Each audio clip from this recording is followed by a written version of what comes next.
Sodom and Gomorrah, the cities of the plain. In Genesis 19, we read how these cities were destroyed by God with brimstone and fire from heaven, the first biblical record of God's vengeance upon evil since the Great Flood. My husband, biblical archaeologist Ron Wyatt, never planned to search for these cities, but in 1989, while working on another project, he was suddenly impressed to stop and examine some odd-shaped, whitish-colored formations along the western shore of the Dead Sea. After driving past these at least 30 or 40 times in the past 12 years, this time they suddenly looked like the shapes of city walls and buildings. Pulling over, he and his crew closely examined these desolate areas. Taking samples of the material, they discovered that they broke right off in their hand and disintegrated into dust the consistency of talcum powder, as Greg Brewer shows us here. In August of 1990, Ron returned to these sites to thoroughly explore them, 5 sites which he had thus far located. I accompanied him this trip along with Marv and Renetta Wilson of Garland, Texas. As we approached the first site we examined, we all could easily see the shapes Ron had described. As no roads led into these areas, we pulled our car off the road and began the long, difficult hike. There was no doubt that these areas were unique to the immediate surrounding area. It was very difficult to walk there, for the loose material made walking an arduous chore. Following what clearly looked like the shape of an outer wall, we soon met with a most breathtaking sight. The wall had ended, and we were now looking down into what appeared to be the entrance into the city. But before we entered, our interest was captivated by a most unusual find. About 100 yards from the entrance, upon a high level, was a singular shape. As we viewed it from all angles, we all agreed it plainly bore the shape of a sphinx. We later found more of these sphinx shapes, which we'll see later in the film. As we entered the open section, we soon found ourselves walking along very distinctive paths which communicated with one another just as our streets today. As we approached what appeared to be a dead end, we found it turned to the right and continued along until it met another street. There was distinct order here. These were clearly once streets, and along these streets were the shapes of buildings. Even to our untrained eye, the evidence was undeniable. The ziggurat shape near the entrance was almost perfectly preserved.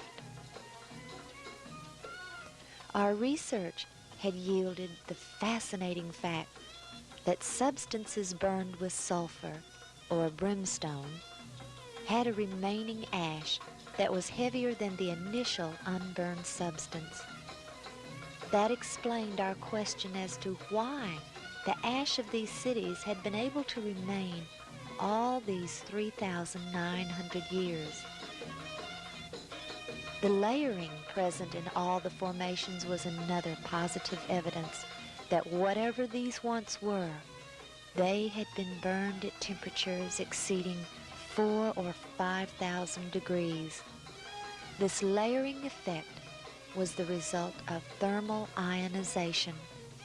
Whenever a substance is burned at extremely high temperatures, the ions of the various substances being burned attract and repel, distorting the flame.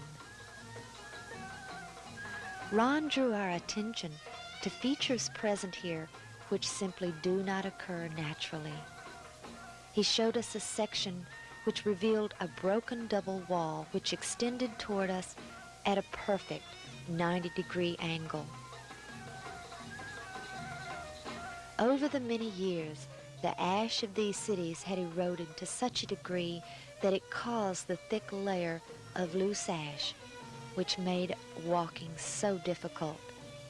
This, combined with the heat that was well over 100 degrees and the intense glare of the sun off of the whitish remains, hampered our exploration somewhat. The cities were so large, we knew it would take weeks to complete our exploration of even this one, so we decided to move on to a different area. We found a site where we could easily climb onto a high section. Here, on a distinct platform-like area, we found another sphinx shape next to a ziggurat shape. Climbing this ziggurat, we found we could view the remains from a very good angle. The site we were examining was located at the base of Masada, and soon we all decided that we should go to the top of Masada and film these areas from there. As we took the cable car to the top, the view was breathtaking. The shape of the city was perfectly revealed below us. Here we saw a giant platform-like area, perfectly symmetrical, which was identical to the temple areas of other ancient cities, such as the biblical Shushan or Susa, located in present-day Iran. Then we saw the raised section which we had climbed upon earlier, with the sphinx shape and the ziggurat. We were all convinced, but we also knew there had to be more evidence than this to convince others. We returned home, and we all began to pray. If these areas were indeed the ashen remains of the cities of the plain, Ron felt sure that God had preserved something which would confirm these sites beyond a shadow of a doubt. A few months later, in October of 1990, he returned. This time, he took Richard Reeves of Matthews, North Carolina. They drove out to this same site and discovered it had just rained, a very rare occurrence in this area which receives less than 2 inches of rain annually. The rain had washed away the loose ash. Ron began his research by using the molecular frequency generator to test for the presence of any metals. Setting the frequency for gold, he got a positive reading. Yet all they were able to find, we later learned from the lab test, was gold salts, the byproduct of vaporized gold. Then Richard saw what looked like a cave, and he and Ron went over to get a closer look. Realizing the danger of it perhaps caving in on them, they decided against entering it. But as they had approached the cave, Ron noticed a very large chunk that had freshly fallen from a high section, probably due to the rain.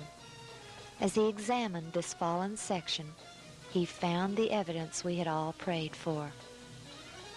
All through the fallen ash, like berries in a muffin, were reddish-colored rings surrounding yellow balls of sulfur. Looking around, they saw that these rings were everywhere. We have no doubt that our prayers were answered, for it was only when the rain had washed away the loose ash which clung to everything that these became visible.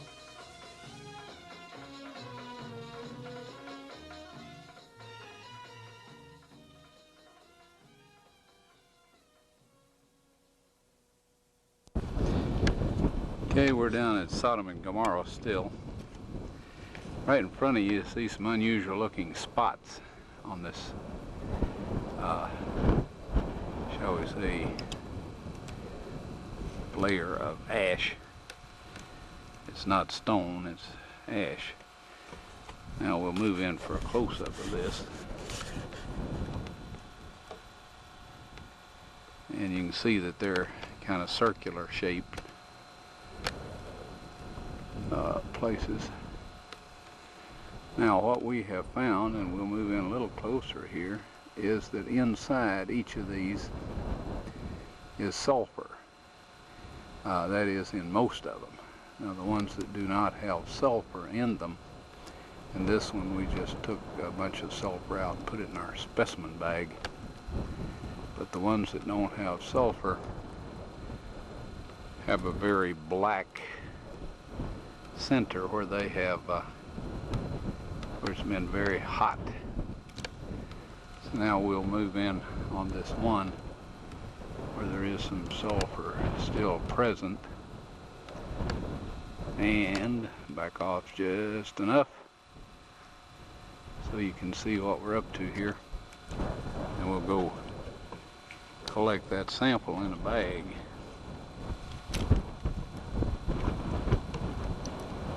Before I started using this knife, it was very, very sharp.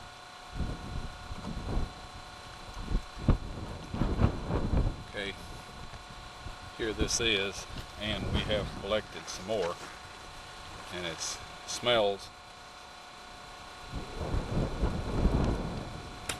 and tastes like sulfur. Now the Bible tells us that it rained fire and brimstone upon the cities of Sodom and Gomorrah. Now what you see in front of you here is the results of large and small, well, varying sized chunks of sulfur, burning sulfur that have hit.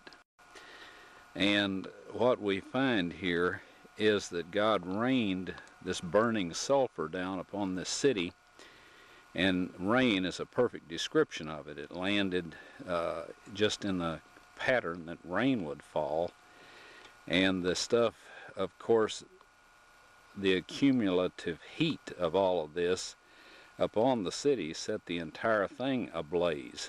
The flash point of every material there, metal, stone, of course the people, and everything burned, and this sulfur continued to burn, and it vitrified the material around it after it had burned it all up, sealed itself off from the oxygen, and then of course smothered itself out. And in each of these little crystalline capsules here is a varying size chunk of sulfur, and there are millions of these in these ashes that we have here.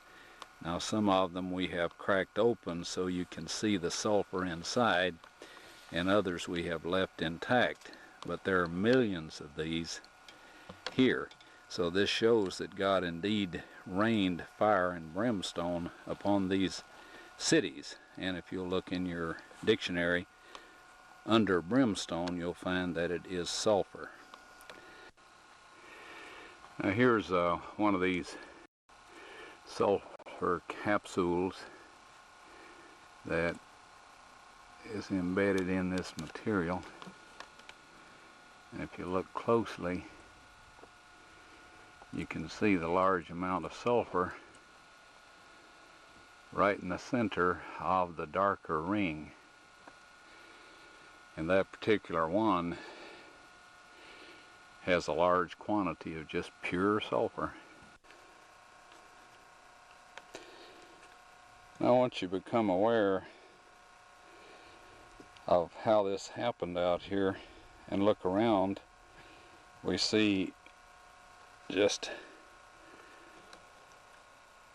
no end of these large blobs of sulfur. That particular one there is in the neighborhood of probably 10-15 pounds.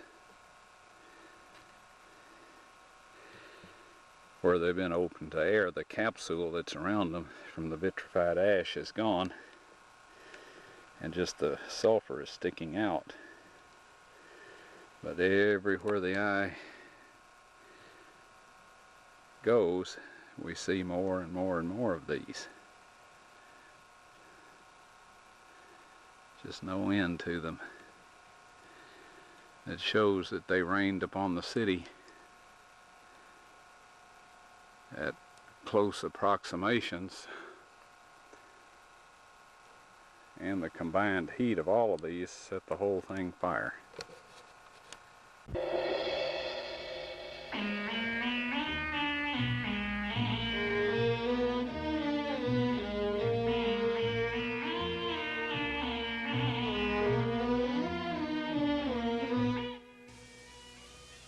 As soon as he got home from that trip, Ron took several of the samples to Galbraith Labs near Knoxville, Tennessee. The yellow balls in the center of the reddish rings proved to be 95.72% sulfur, with traces of several other elements, all of which he was told would contribute to an extremely high temperature fire. When Ron asked them if they could perform a BTU test to determine the degree of heat this would give off, he was told that they couldn't because it would damage their stainless steel testing chamber. The material surrounding the encapsulated sulfur was also tested and proved to be ash. At home, we did our own small test and burned some of the sulfur in a spoon. The purplish flame is indicative of the intense heat, which prohibited our holding the spoon as it burned. We later discovered our spoon had holes in it from the fire. Then, we placed a small piece of the outer material also in the spoon and attempted to burn it, but it wouldn't burn at all. It didn't even darken. It was already completely consumed by fire, and nothing was left to ignite.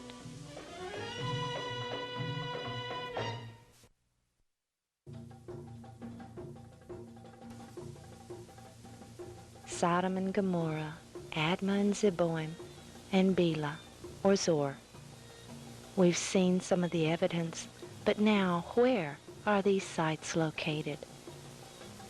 The one we have just been in is located here, just below Masada, in a plain bordering the Dead Sea.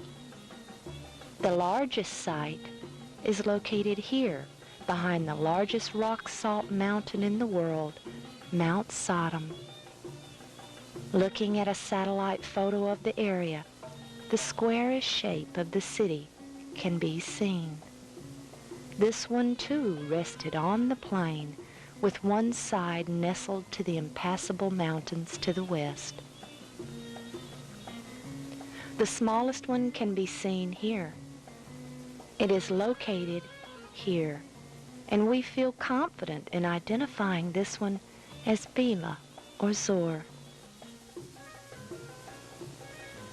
The square shape, so readily visible, tells us quite a bit about the city. In his book, Ancient Mesopotamia, by A. Leo Oppenheim, page 134, we read, quote, "Square, rectangular, and round cities are typically new foundations." End quote. He explains how, as the cities grow in population, they expand their boundaries as needed, and never would the expansion radiate outward evenly on all sides. Remember how Lot pleaded with the angel to allow him to flee to Zor, for, he said, "It is a little one."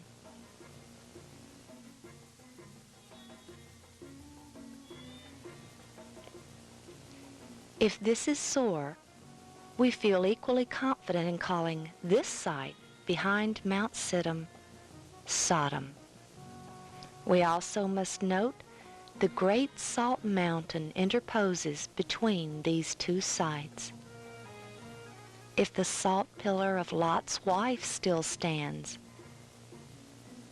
we believe it would be in this area.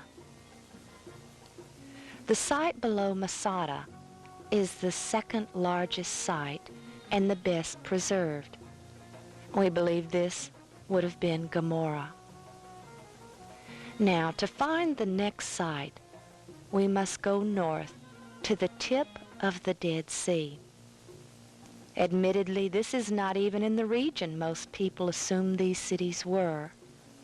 There is no later scriptures to help us locate this one, which we believe was Admah. So we will go to the last one, Zeboim. The last site is even further north. It lies here. Again, this is far from the commonly accepted areas for these cities, but in searching the scriptures, we found a most astonishing passage. In 1 Samuel, chapter 13, verses 16 through 18, we read how the Philistines set up camp in Michmash.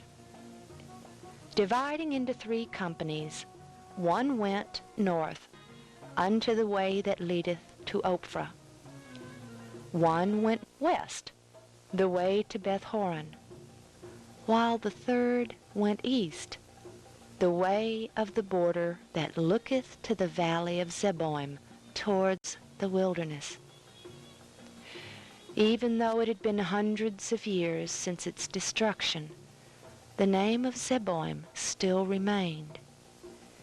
It was common for new cities or new areas to receive the name of an old destroyed one in the area, such as the 3 Jerichos which span over 3,000 years.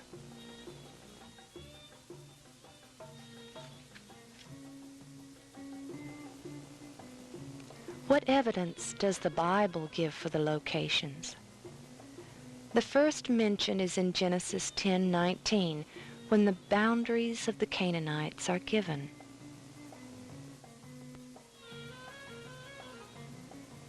And the border of the Canaanites was from Sidon, as thou comest to Gerar, unto Gaza, as thou goest unto Sodom, and Gomorrah, and Admah, and Zeboim, even unto Lasha, or Laish, which later was known as Dan.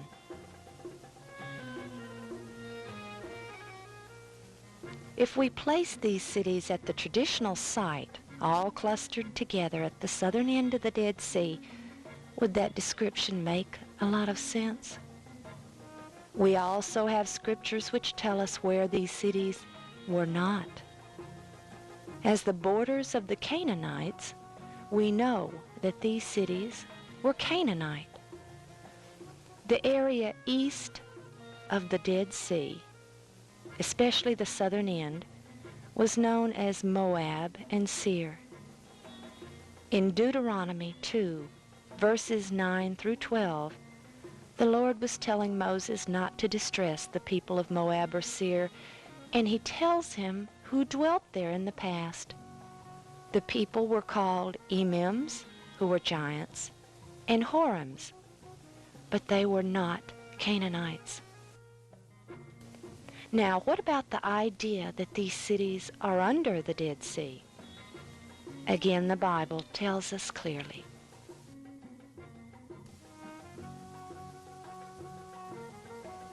In Genesis 14, soon after Lot chooses Sodom, we are told of an invading army who conquers the cities of the plain and take Lot and his family hostage. These invaders come around from the south, and the king of the cities of the plain come out to meet them in battle in the Vale of Sodom. Now, where is this vale? The Salt Sea. This area was a valley, and it was full of slime pits, and the kings of the cities lost the battle there. The cities were located in the plain, but they were not located in this valley, because verse 8 tells us that the kings went out, and this implies from their cities to battle.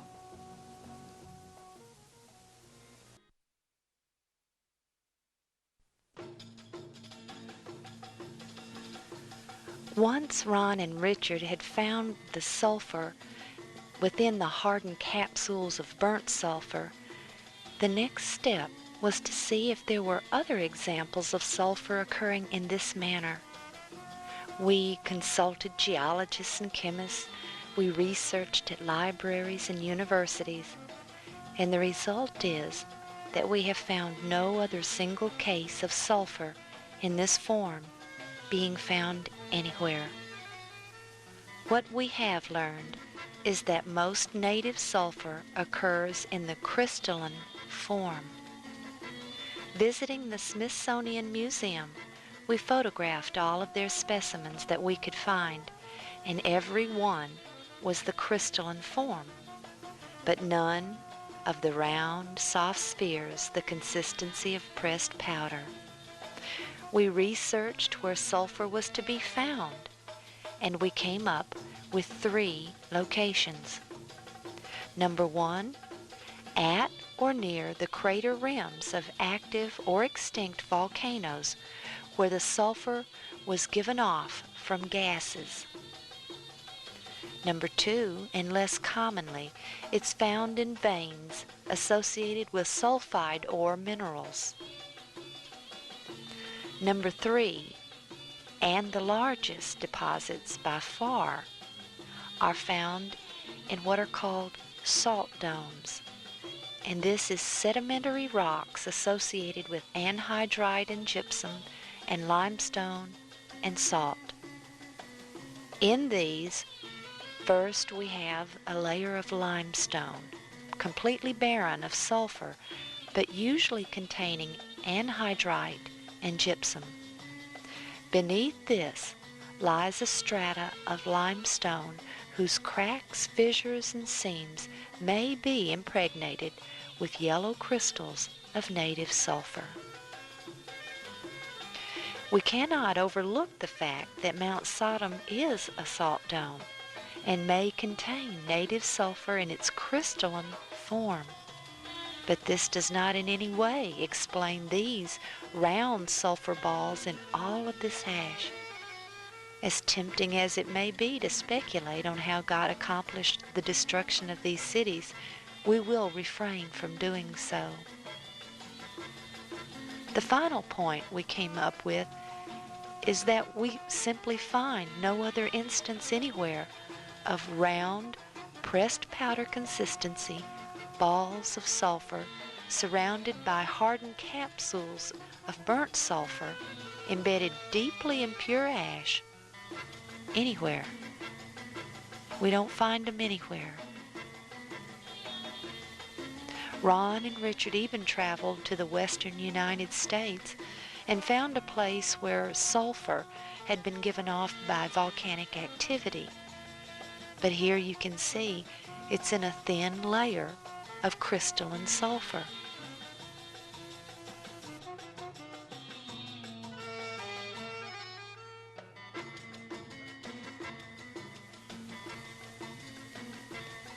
The shape of the buildings and city walls was also a subject of our investigation.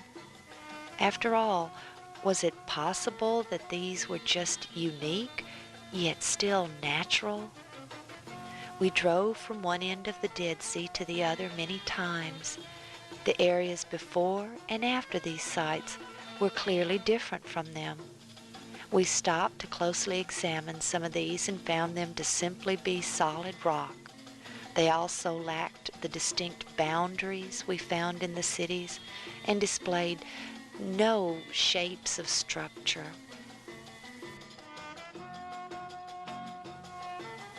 We found many characteristics in these sites that were just too much evidence to be coincidence. The Canaanites had built double walls in their cities, one higher than the other. We found this to be consistent throughout the city.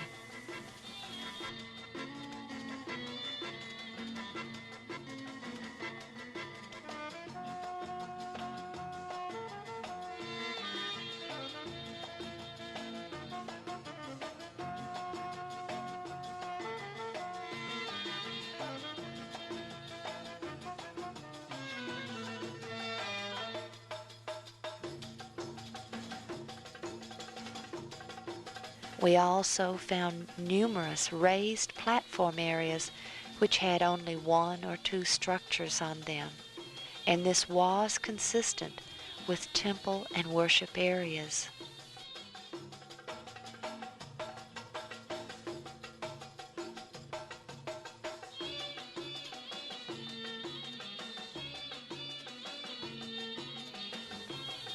Ron, with a background in construction, noticed numerous features which he was able to recognize, such as pilasters and a flying buttress.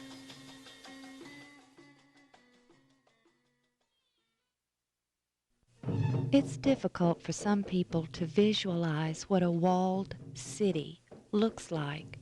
There just aren't many examples around today. This photograph of Jerusalem back in the 1800s will at least give you an idea of how these looked. There's a distinct beginning to these cities, which is the wall around them. One of the first things people notice when we visit this site is that there is a distinct beginning. You drive along and see barren plain, then suddenly there it is. It looks like a wall with inside structures extending above the wall in a few places.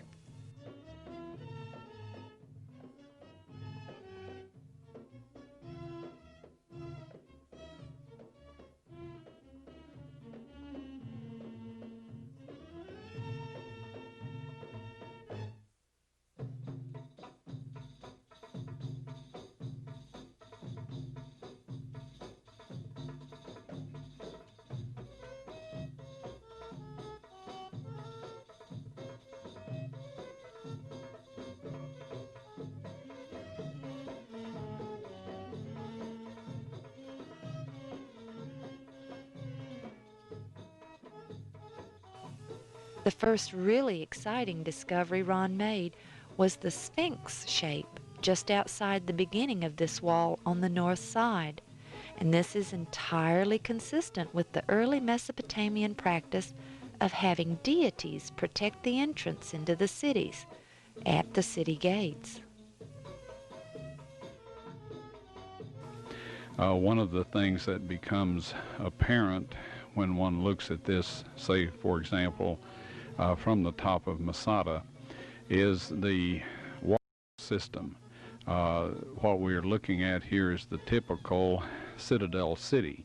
This is where the original city was smaller than the present, or the city that was destroyed, and the pressure of the increasing population caused them to enlarge the cities and extend the walls or build new walls, radiating out from this central or citadel city. Also, we see in these walls pilasters. Now this is a thickening of the wall to give it strength. One of the defensive mechanisms of a wall was to make it resistant to battering rams or attempts to break through these walls from the outside. Other features that we see are, for example, flying buttresses. These were usually associated with inside structures or on the inside of the external wall to act as a support. It would not be a good idea to put these on the outside of the wall because they would be easily knocked down, or they would serve as a refuge for people that were attempting to break through the wall. They could simply get under these flying buttresses and shield themselves from overhead attack. Another feature that we see in these burned out cities is that, typical of ancient cities, they are built astride a mountain stream that would provide the population with all the water they needed for themselves and for whatever other purposes they might have, for example, taking care of their animals. And this is true of all of these 5 locations. Now the streams at the present time have dried up and are only filled a couple of times a year during the rainy season in the winter. But back during this time, we're told that this entire valley here was like the Garden of the Lord, or like the Garden of Eden, so it was obviously very well watered and very fertile before it was destroyed by this fire and brimstone.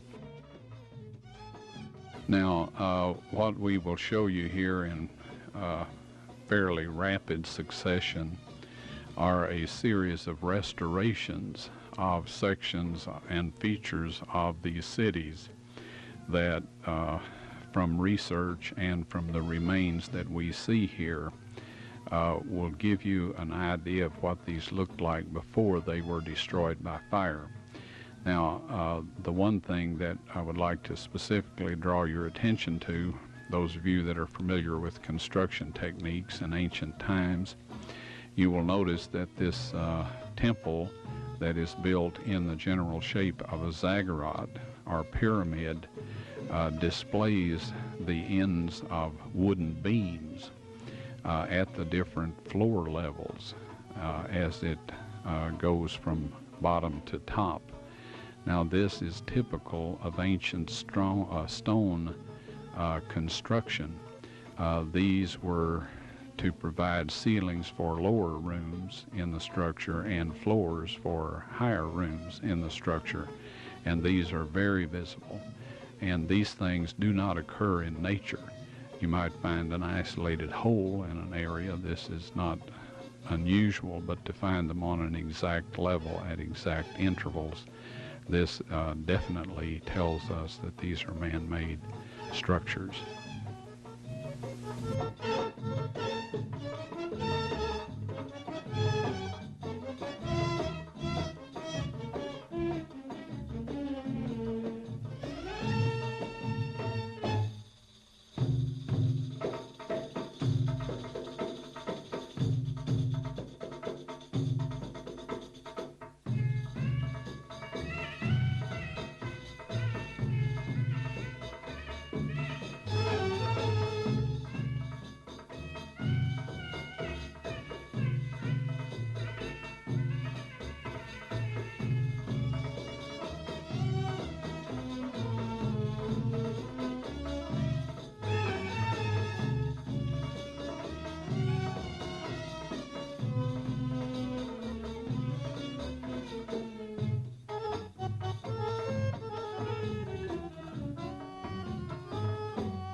So anyway, we believe after considerable research, chemical analysis, that these are the remains of the cities of the plains.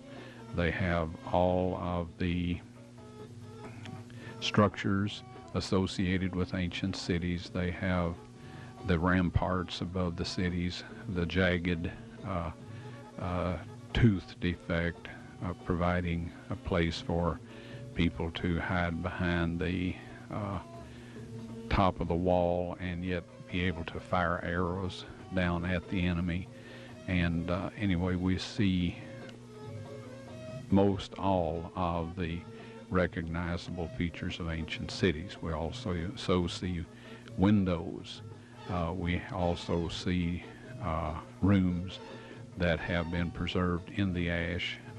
It's dangerous to go into these and examine them very carefully, but these are all indications of a city that was burned by fire, exactly as was described in the book of Genesis.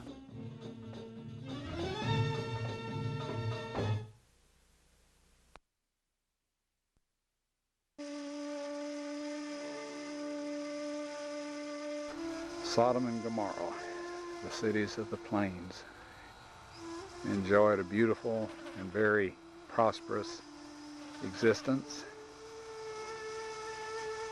The place where Lot chose, rather than the mountains, to feed his flocks and herds and raise his family. And you'll notice here that we have several feet of nothing but white powdery ash. Ash that's only produced when material is burned at degree temperatures exceeding 2,000 degrees Fahrenheit. This stuff crumbles to powder in your hand, sticks to your clothes. It's just pure ash. In Jude, we're told that they're an example of what will happen to the wicked, even the angels. And of course, in Ezekiel 28, God tells Satan that he will be reduced to ashes upon the earth. And Malachi 4 tells us that the righteous shall tread upon the wicked, for they shall be ashes under the soles of their feet. All that is left of the stones, the wood, the people, the animals, everything that was in Sodom and Gomorrah. You recall that when the fire of God burned the offering on Mount Carmel, when Elijah called the priests of Baal to account, it says that it burned the offering, the stones, and licked up the water out of the trough.